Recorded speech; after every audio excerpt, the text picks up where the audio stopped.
Education academy में आप सभी का स्वागत है। आज हम काव्य शास्त्र के महत्वपूर्ण टॉपिक काव्य रीति का अध्ययन करेंगे, जो विभिन्न प्रतियोगी परीक्षाओं में उपयोगी है। सर्वप्रथम देखिए रीति का व्युत्पत्ति परक अर्थ। तो रीति का जो व्युत्पत्ति परक अर्थ है वह है मार्ग। काव्य शास्त्र में रीति को गुण संप्रदाय कहते हैं, यानी रीति का जो दूसरा नाम है काव्य शास्त्र के अंतर्गत वह है गुण संप्रदाय। फिर देखिए आचार्य वामन को रीति संप्रदाय का प्रवर्तक माना जाता है। फिर रीति शब्द से जो तात्पर्य है वो देखिए शैली, पद्धति, विधि, पंथ, मार्ग आदि अर्थ के रूप में स्पष्ट किया जाता है। आचार्य वामन ने कहा है विशिष्ट पद रचना रीति ही, अर्थात विशेष प्रकार की पद रचना रीति है। फिर देखिए राजशेखर ने वचन विन्यास के क्रम को रीति कहा, यानी जो विभिन्न विद्वान थे उन्होंने अपने अपने अलग अलग मत दिए। तो इसमें देखिए राजशेखर ने वचन विन्यास के क्रम को रीति कहा है, आनंदवर्धन ने संगठना को रीति कहा है, कुंतक ने मार्ग को रीति कहा है। संक्षेप में हम कह सकते हैं विशिष्ट पद रचना को रीति कहा जाता है, यानी जो विशिष्ट पद रचना है वही रीति है। उसके बाद में देखिए रीति के भेद, यानी रीति के जो प्रकार है। आचार्य वामन ने 3 रीतियों का उल्लेख किया है। पहली वैदर्भी, दूसरी गौड़ी, तीसरी पांचाली। अग्नि पुराणकार में 4 रीतियों का उल्लेख है। पहली वैदर्भी, दूसरी गौड़ी, तीसरी पांचाली और चौथी लाटी। फिर देखिए मम्मट ने रीति का संबंध वृत्ति से जोड़ा, यानी नियत वर्ण व्यापार को वृत्ति कहा तथा परुषा, उपनागरिका व कोमला नामक 3 वृत्तियों का उल्लेख किया। रीतियों का गुण व रसों से भी गहरा संबंध है। फिर देखिए अत्यंत सरल और सहज भाव से सर्वप्रथम लिखा है मैंने क्रम संख्या, फिर रीति का नाम, फिर गुण, फिर वृत्ति और फिर रस। यानी जब वैदर्भी रीति का नाम आता है तो हमें अपने आप पता लग जाएगा कि इसमें गुण माधुर्य है, वृत्ति उपनागरिका है, रस श्रृंगार शांत व करुण रस है। तो इसमें देखिए पहले नंबर पे वैदर्भी, दूसरी गौड़ी, तीसरी पांचाली। वैदर्भी में जो गुण है माधुर्य है, वृत्ति उपनागरिका है, रस श्रृंगार शांत व करुण रस है। दूसरी है गौड़ी। गौड़ी में ओज गुण है, वृत्ति परुषा है, रस वीर विभत्स रौद्र व भयानक है। तीसरी है पांचाली, गुण प्रसाद है, वृत्ति कोमल वृत्ति है और सभी प्रकार के जो रस है वो इसमें विद्यमान है। सर्वप्रथम हम बात करेंगे वैदर्भी रीति की। वैदर्भी रीति में देखिए कोमल कांत पदावली से युक्त रचना जो वीणा के स्वरों के समान मधुर और ध्वन्यात्मकता से परिपूर्ण हो वैदर्भी रीति कहलाती है। यानी वैदर्भी रीति को जब पढ़ते हैं तो एकदम कोमल इसकी शब्दावली होती है, जैसे मधुर वीणा के स्वर होते हैं वैसी ही मधुरता लिए हुए होती है, ध्वनि से परिपूर्ण होती है और इस प्रकार के गुण जिस रीति में विद्यमान हो वह वैदर्भी रीति है। फिर है विदर्भ क्षेत्र के कवि रचनाकारों द्वारा इस प्रकार की रीति का प्रयोग करने के कारण इसे वैदर्भी रीति कहा गया है।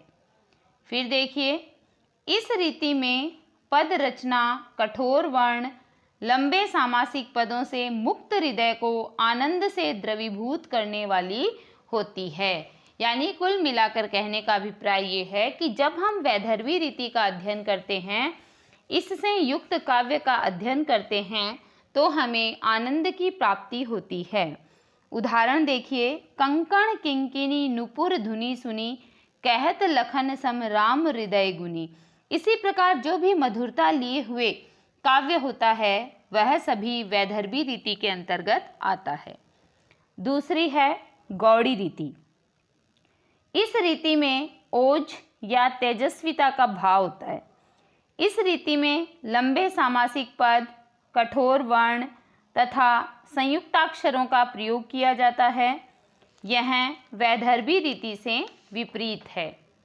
आगे देखिए, आगे इसमें ये बताया गया है कि ओज काव्य गुण है वो हमेशा गौड़ी रीति में ही होता है, यानी लगभग ओज काव्य गुण के जो भी विशेषताएं हैं वहाँ सभी गौड़ी रीति के अंतर्गत विद्यमान रहती है। फिर है कुंतक ने इस रीति को विचित्र मार्ग कहा है। फिर देखिए, वीर, विभत्स, रौद्र व भयानक रस के वर्णन के लिए गौड़ी रीति संप्रदाय है या गौड़ी रीति से युक्त है। उदाहरण देखिए, बुंदे ले हर बोलों के मुँह, हमने सुनी कहानी थी, खूब लड़ी मर्दानी वह तो झांसी वाली रानी थी।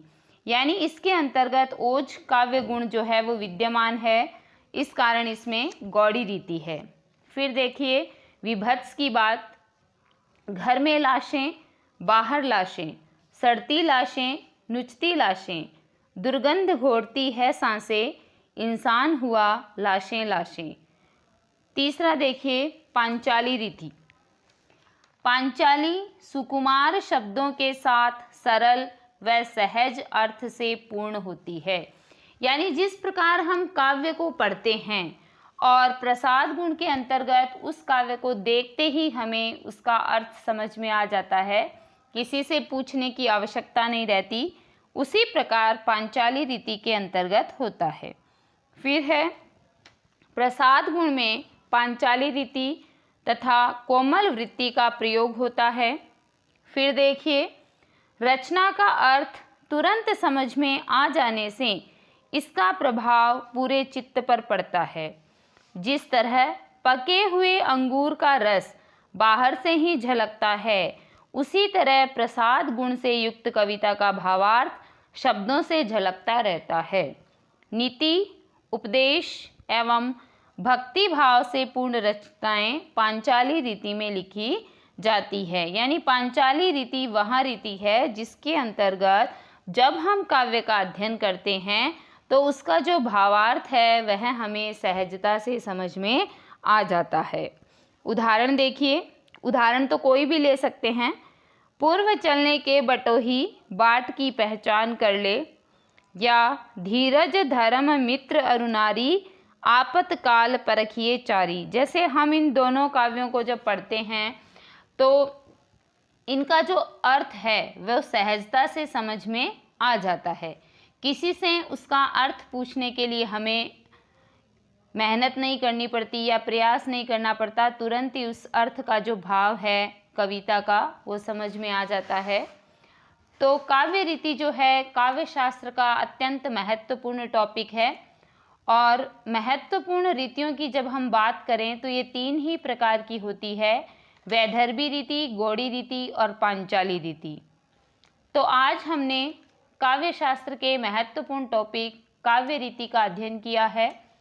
कल मैं अपने नए वीडियो के साथ आपके समक्ष फिर उपस्थित होंगी। नमस्कार।